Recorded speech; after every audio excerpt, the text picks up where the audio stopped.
शांताकारं भुजगशयनं पद्मनाभं सुरेशं विश्वाधारं गगनसदृशं मेघवर्णं शुभांगं लक्ष्मीकान्तं कमलनयनं योगभिर्ध्यानगम्यं वन्दे विष्णु भवभयहरं सर्वलोकैकनाथं वसुदेवसुतं देवं कंसचाणूरमर्दनं देवकी परमानन्दं कृष्णं वन्दे जगद्गुरुं।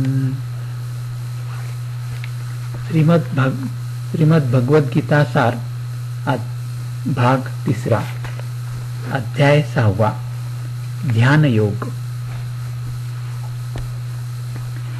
भगवान म्हणाले, कर्मफलांचा आश्रय न करता म्हणजे फळाशेचे मनात बिराड न ठेवता जो शास्त्राप्रमाणे आपले विहित कर्तव्य कर्म करतो तोच संन्यासी व तोच कर्मयोगी म्हणायचा। निरग्नी म्हणजे अग्निहोत्रादी कर्मे सोडून देणारा किंवा अक्रिय म्हणजे कोणतेच कर्म न करिता स्वस्थ बसणारा खरा संन्यासी अथवा योगी नव्हे।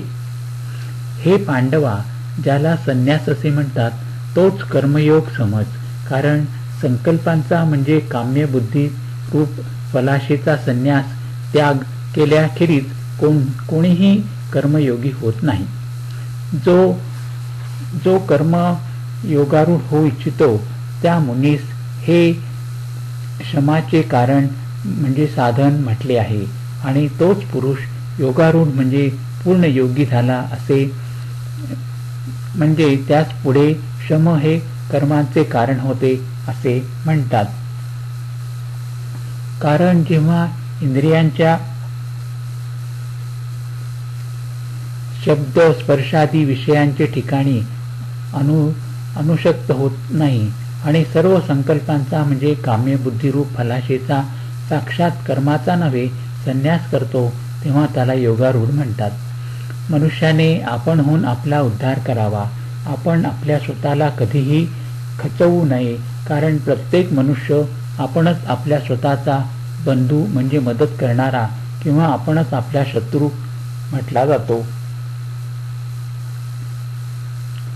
ज्याने आपणच आपल्याला जिंकले तो आपला स्वतःचा बंधू होतो, पण जो आपल्याला ओळखीत नाही त्याचे तो स्वतःच शत्रूप्रमाणे वैर करतो। ज्याने आपला आत्मा म्हणजे अंतःकरण जिंकले व ज्याला शांती प्राप्त झाली त्याचा परमात्मा शीतोष्ण दुःख सुख दुःख आणि मानापमान यांच्या ठिकाणी समाहित म्हणजे सम व स्थिर राहतो। ज्याचा आत्मा ज्ञानाने आणि विज्ञानाने म्हणजे विविध ज्ञानाने तृप्त झाला, ज्याने आपली इंद्रिये जिंकली तो कुटस्थ म्हणजे मुळास जाऊन पोचला आणि माती दगड सोने यांना सारखेच मानू लागला। अशा कर्मयोगी पुरुषास युक्त म्हणजे सिद्धावस्थेत पोचला असे म्हणतात। सुहृद मित्र शत्रू उदासीन मध्यस्थ द्वेष करण्यास योग्य व बांधव यांच्या ठायी आणि साधूंच्या व दुष्टांच्या ठायीही ज्याची बुद्धी सम झाली तोच पुरुष विशेष योग्यतेचा म्हणायचा।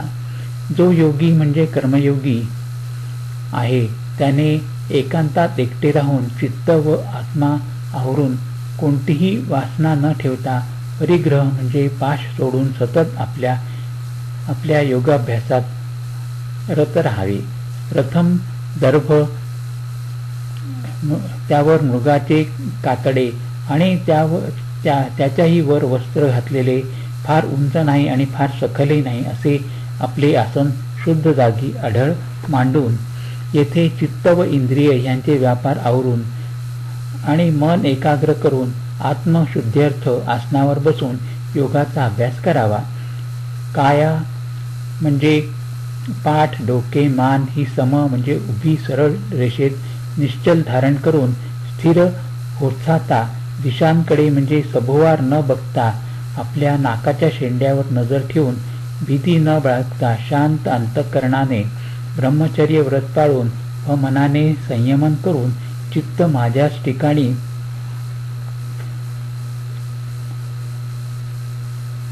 लावून मतपरायण होत जाता युक्त होऊन बसावे.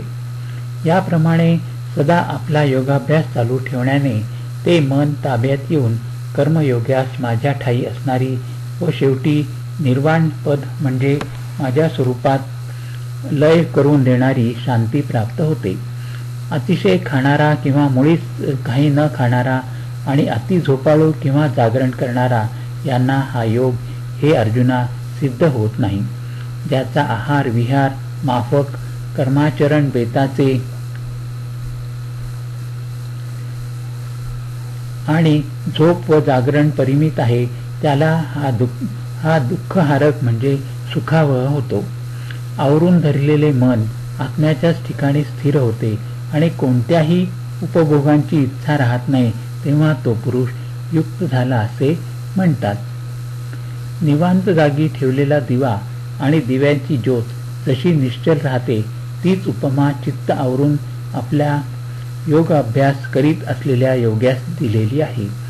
योग अनुष्ठानाने निरोध होऊन चित्त ज्या ठिकाणी रममाण होते आणि जेथे आपण आत्म्याला पाहून आत्म्यातच संतुष्ट होऊन राहतो, जेथे केवळ बुद्धिगम्य इंद्रियांना अगोचर असे जे अत्यंत सुख याचा ज्याला अनुभव घडतो तो आणि जेथे तो एकदा स्थिरावला म्हणजे तत्वापासून केव्हाही ढळत नाही, तसेच जी स्थिती प्राप्त झाली म्हणजे त्यापेक्षा उत्तम दुसरा कोणताही लाभ त्यास अधिक वाटत नाही आणि जेथे स्थिरावला म्हणजे कितीही मोठे दुःख असले तरी ते त्याला तेथून चाळवू शकत नाही. त्याला दुःखाच्या स्पर्शापासून वियोग म्हणजे योग या नावाची स्थिती समजतात आणि हा योग मन कंटाळू न देता निश्चयाने आचारीला पाहिजे. संकल्पापासून उत्पन्न होणाऱ्या सर्व कामांचा म्हणजे वासनेंचा निश्चेष त्याग करून आणि सर्व इंद्रियांचे मनानेच चोहीकडून नियमन करून धैर्ययुक्त बुद्धीने हळूहळू शांत होत जावे आणि मन आत्म्याच्या ठिकाणी स्थिर करून कोणताही विचार मनात येऊ देऊ नये. अशा रीतीने चित्त एकाग्र करीत असता चंचल आणि अस्थिर मन जिकडून बाहेर फुटू लागेल तिकडून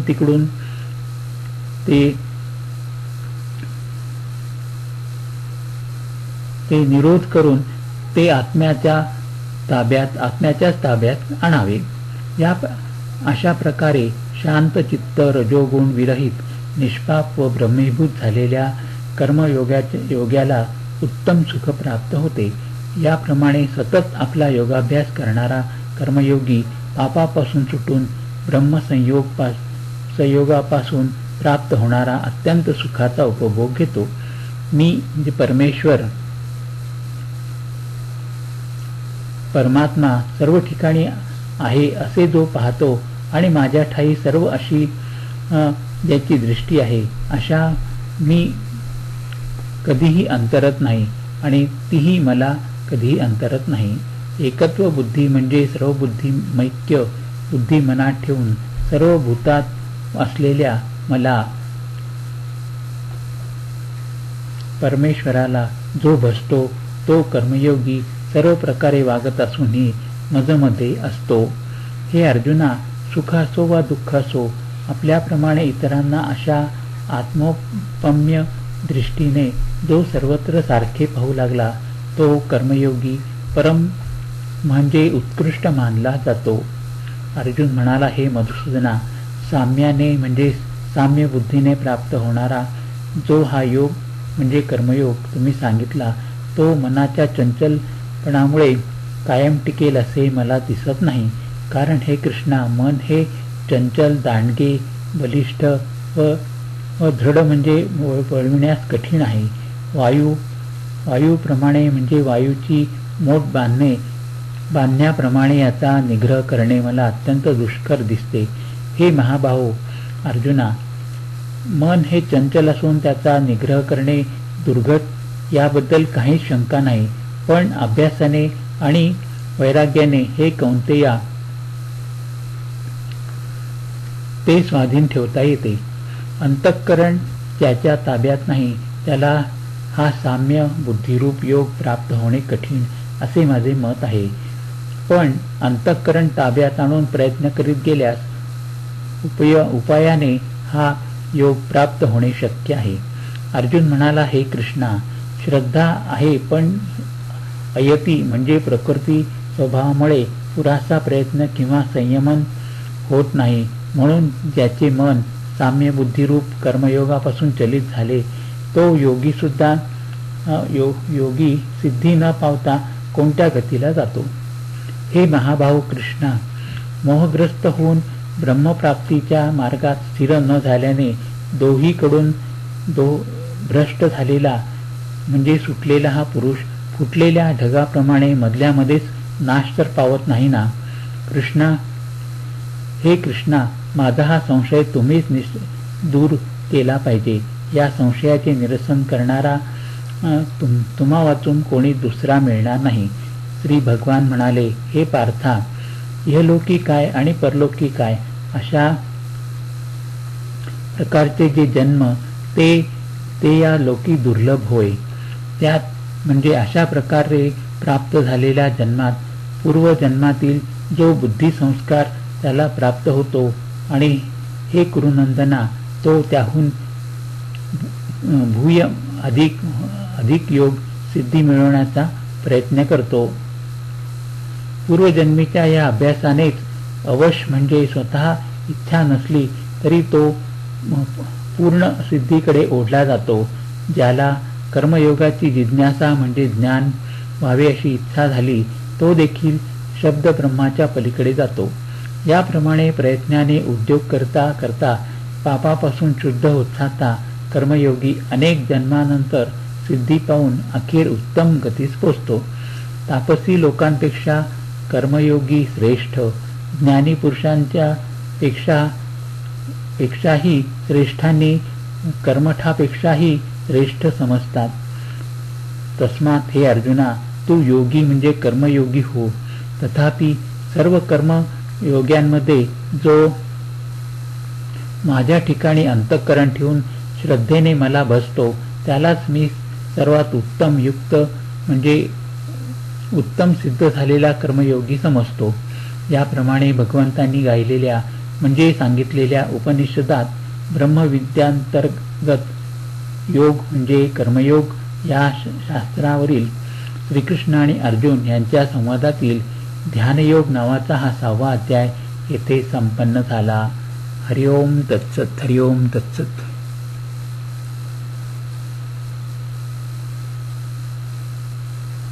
सप्तमोध्याय. अध्याय 7वा. भगवान म्हणाले, हे पार्था, माझ्या ठिकाणी चित्त ठेवून व माझाच आश्रय करून कर्मयोग आचरित असता तुला माझे यथा म्हणजे ज्या प्रकारे अथवा विधीने पूर्ण व निसंशय ज्ञान होईल ते ऐक. विज्ञानासहित हे ज्ञान मी काही शेष न ठेवता तुला सांगतो. जे जाणल्याने या लोकी पुन्हा दुसरे काही जाणावयाचे शिल्लक राहत नाही. हजारो मनुष्यात एखादा सिद्धी मिळवण्याचा प्रयत्न करतो आणि प्रयत्न करीत असलेल्या अनेक सिद्ध पुरुषांपैकी एखादाच माझे खरे ज्ञान प्राप्त करतो. पृथ्वी, पाणी, अग्नी, वायू आणि आकाश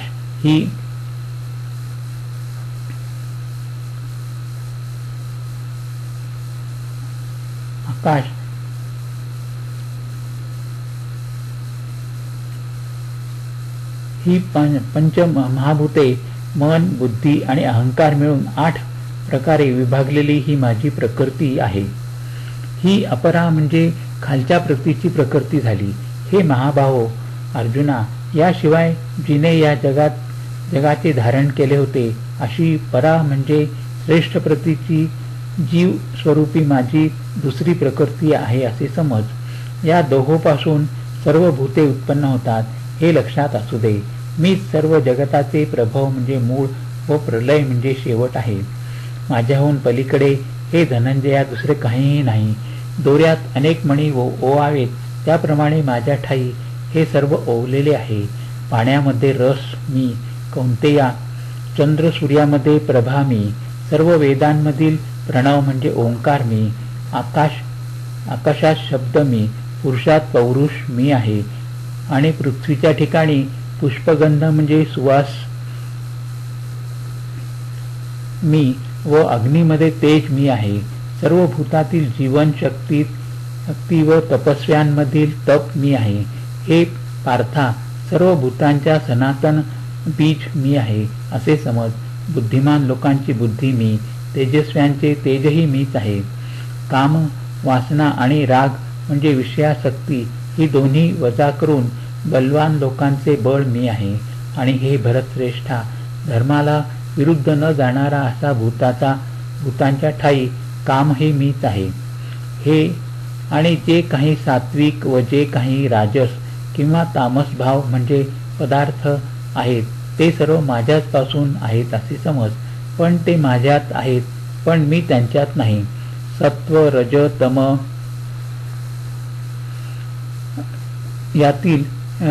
या तीन गुणात्मक भावांनी म्हणजे पदार्थांनी मोहित होऊन हे जग यांच्या पलीकडच्या अर्थात निर्गुण जो मी अव्यय परमेश्वर त्या मला जाणत नाही.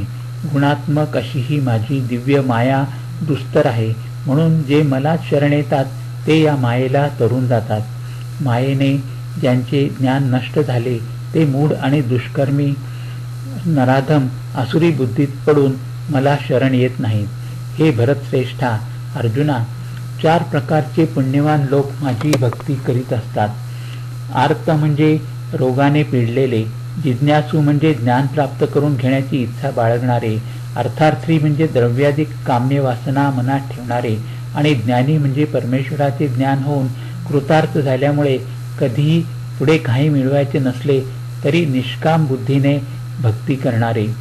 यापैकी एक भक्त म्हणजे अनन्य भावे माझी भक्ती करणारा व नेहमी युक्त म्हणजे निष्काम बुद्धीने वागणारा असा जो ज्ञानी, त्याची योग्यता विशेष होय. ज्ञानाला मी अत्यंत प्रिय आणि ज्ञानी मला अत्यंत प्रिय आहे. सर्वच हे भक्त उदार म्हणजे चांगले होत, पण त्यातल्या त्यात ज्ञानी म्हणजे मीच आहे असे माझे मत आहे. कारण युक्त चित्त होताता सर्वांचे उत्तमोत्तम गती जो मी त्या माझ्याच ठाई तो स्थिर झालेला असतो असे समज. अनेक जन्मानंतर जे काही आहे ते वासुदेवच आहे असे अनुभवास येऊन ज्ञानवान मला येऊन पोचत असतो असा महात्मा अत्यंत दुर्मिळ आहे. आपापल्या प्रकृती नियमाप्रमाणे त्या स्वर्गाधिक फळाच्या कामवासनांनी वेडावलेले लोक तो उपासनेचा नियम पाळून अन्य निरनिराळ्या देवतांची भजनी लागतात. जो भक्त ज्या रूपांची म्हणजे देवतेंची श्रद्धेने उपासना करू इच्छितो त्याची तीच श्रद्धा मी स्थिर करतो. मग त्या श्रद्धेने युक्त होता तो त्या देवतेचे आराधना करू लागतो आणि मग मीच निर्मिलेली ती कामफळे त्याला मिळतात. पण ह्या अल्पबुद्धी लोकांना मिळणारे हे फळ नाशवंत असते, मोक्षासारखे कायम टिकणारे नव्हे. देवाचे भजन करणारे देवाकडे जातात आणि माझे भक्त माझ्याकडे येतात. अबुद्धी म्हणजे मूढ लोक माझे पर म्हणजे श्रेष्ठ, उत्तमोत्तम आणि अव्यय रूप न जाणता अव्यक्त अशा मला व्यक्त झालेले मानतात. मी आपल्या योगरूप मायेने आच्छादित असल्यामुळे सर्वांना स्वस्वरूपात प्रकट दिसत नाही. मी अज व अव्यय आहे हे मूढ लोक जाणत नाहीत. भूत, वर्तमान आणि भविष्य काळी झालेली, होत असलेली व होणारी सर्व भूते म्हणजे प्राणी मी जाणतो, पण हे अर्जुना मला कोणीही जाणत नाही.